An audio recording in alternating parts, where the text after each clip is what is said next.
안녕하세요. 신신 이야기숲 가이드 황수진입니다. 오늘 기독교 요리조리 시간에는 성탄절이 오기 4주 전에 시작되는 대림절기에 대해 알아보겠습니다. 대림절과 대강절을 혼용해서 사용하기 때문에 어떤 표현을 써야 할까 고민을 많이 했어요. 예전에는 강림절이라고도 불렸다는 것으로 보아 강도, 림도 같은 의미로 주님이 오신다는 뜻임을 알 수 있는데요. 이왕이면 듣기 좋고 발음하기 좋은 대림절을 쓰기로 하겠습니다. 대강절은 어쩐지 대강이라는 느낌이 들 수도 있으니까요. 여러분은 편하신 쪽으로 사용하셔도 되고요. 대림절도 대강절도 결국엔 같은 뜻이라는 것을 아셨으면 좋겠습니다. 대림과 대강이라는 단어는 강림하시기를 기다린다는 뜻입니다. 그리스어 에피파네이아 혹은 파루시아에서 라틴어 아드벤투스로 번역된 것으로 우리에게 오시기로 하신 분이 나타나시고 도착하시기를 기다린다는 뜻이죠. 방금 등장한 용어들에 대해 간단히 살펴볼까요? 먼저 그리스어 에피파네이아는 신약 성경에 5번 등장하는데요. 5번 모두 예수 그리스도의 재림을 언급할 때 사용되었습니다. 다음으로 그리스어 파루시아는 본래는 행정적 의미로 쓰이던 단어입니다. 기원전 3세기경 이미 황제의 지방 순시를 의미하는 용어로 사용되었는데 이 단어가 기독교회로 들어오면서 의미가 살짝 변화했어요. 신약 성경에 총 24번 등장하는데요. 17번은 예수님의 재림에 대해 언급할 때 사용되고 6번은 개인이 오는 것, 그리고 마지막 한 번은 무법자가 장차 오게 될 것에 대해 언급할 때 사용되었습니다. 도착한다는 의미가 강조되었습니다. 대림절을 의미하는 영어 단어 어드벤트의 어원이 된 라틴어 어드벤투스는 파루시아처럼 황제가 즉위한 후에 지역을 처음으로 공식 방문하는 것을 의미하는 용어였답니다. 이 용어 역시 기독교회로 들어오면서 하나님께서 연례적으로, 그러니까 1년에 한 번 정기적으로 교회를 방문하신다라는 뜻으로 수정되어 사용되었죠. 그렇다면 대림절이 갖는 의미는 무엇일까요? 12월 25일이 예수님의 진짜 탄생일도 아니라면서 굳이 대림절기를 지키는 이유는 무엇일까요? 대림절기는 한 해의 교회력이 새로 시작되는 출발점이기도 합니다. 예수님이 우리의 삶 속에 오시기를 기다리는 시기이죠. 그리스도인들이 흐트러진 마음과 태도를 다시 정돈하여 믿음의 불을 밝히고 세상의 구원을 완성하신 구세주의 오심을 기억하며 한편으로 우리 주여 오소서라고 기도하면서 주님의 재림을 희망과 기쁨 속에 고대하는 그 기다림을 재정비하는 데에 의미가 있습니다. 교회의 전통으로 볼 때 대림절의 주제를 3가지로 정리할 수 있는데요. 첫 번째는 인간의 실제 역사, 현실 속에, 즉 우리가 살고 있는 이 세상에 직접 탄생하신 예수 그리스도의 성육신을 기뻐하고 감사를 되새기는 데에 주목해야 합니다. 예수님께서 12월 25일에 태어나신 것은 아니지만 기독교회는 긴 세월 동안 그 시기를 정하여 주님이 이 세상에 오신 사건을 기억하고 감사했어요. 몸으로 와주신 기쁨과 감사를 1년 중 한 때를 택하여 기억하는 것은 우리의 믿음을 새롭게 하는 데에 큰 유익이 됩니다. 두 번째로 다시 오실 예수 그리스도를 기다리는 마음을 새롭게 하고 주님 맞을 준비를 한다는 데에 의의가 있습니다. 예수님의 재림과 심판에 대한 준비에 초점을 맞추는 거죠.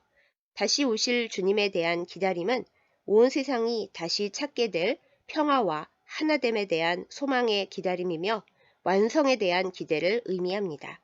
이것이 대림절기가 지니는 특별한 주제의식이고요. 마지막으로 주님 맞을 준비를 한다는 의미에서 문제점들을 회개하며 고친다는 뜻을 지닙니다.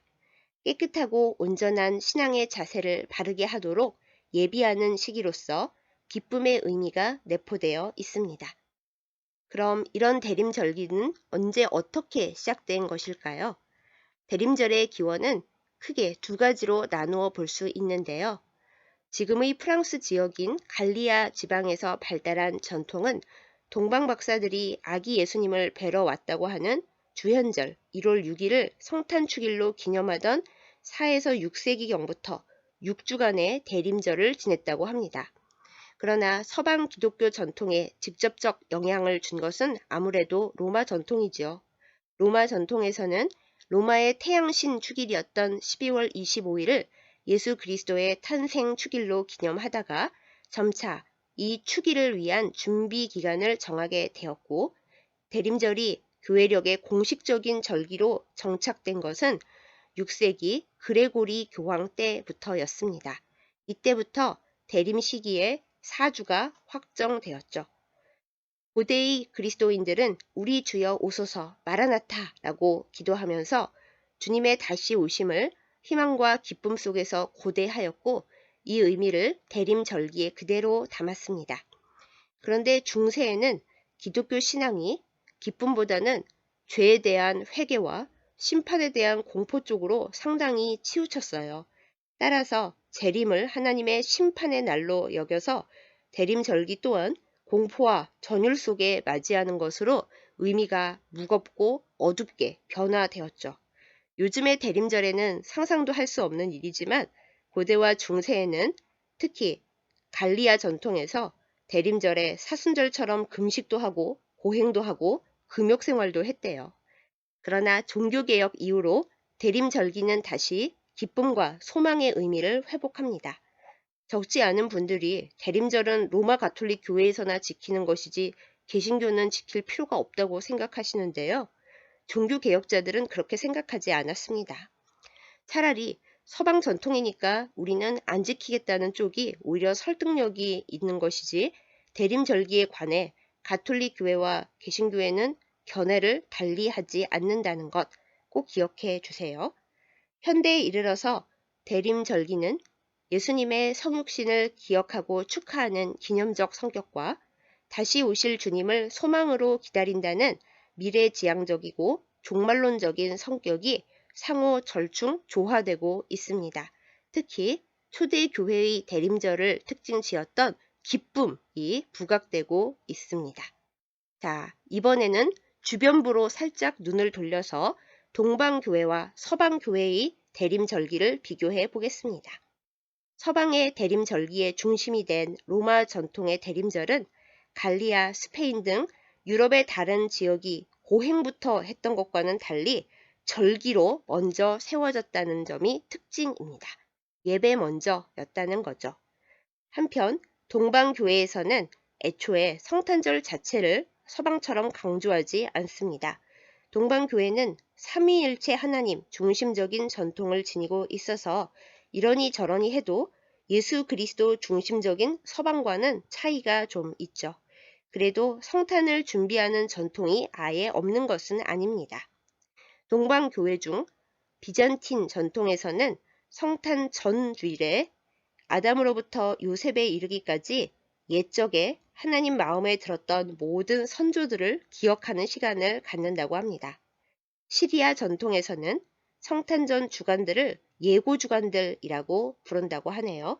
서쪽 시리아 전통에서는 5주간, 동쪽 시리아 전통에서는 4주간, 이 주간들을 지키는데 천사가 세례 요한의 아버지 스가랴에게 한 예고, 예수님의 어머니 마리아에게 한 예고, 또 세례자 요한의 탄생, 천사가 요셉에게 한 예고를 연속적으로 기억하는 시간을 갖는다고 합니다. 지금까지 대림절의 의미와 유래, 전통에 대해 알아보았습니다. 한 해의 끝자락, 그러나 교회력의 새로운 출발점인 대림절을 잘 이해하고 우리의 삶 속에 적용시켜서 주님과 함께하는 소중하고 뜻깊은 시간을 만들어가는 우리이기를 소망합니다. 여러분의 대림절은 어떠신가요? 감사합니다.